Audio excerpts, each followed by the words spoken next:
ugomvi wote wa mwanamke na mwanamke, jua kuna mambo matatu tu. Cha kwanza unachogombania ni umbea, wamesengenyana sehemu. Cha pili wanaoneana wivu kwa mambo fulani hivi, si kitu fulani. Wewe ana nguo nzuri zaidi, wewe ana shape kuliko mimi, wewe ana rangi kuliko mimi, ndio vitu vyao ambao wanagombania.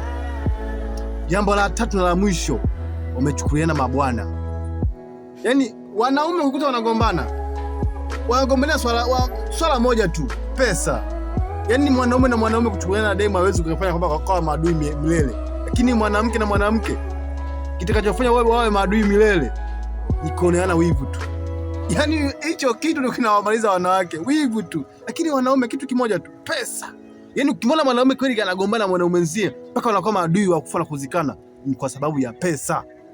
Pesa, hamna kingine yani. Pesa.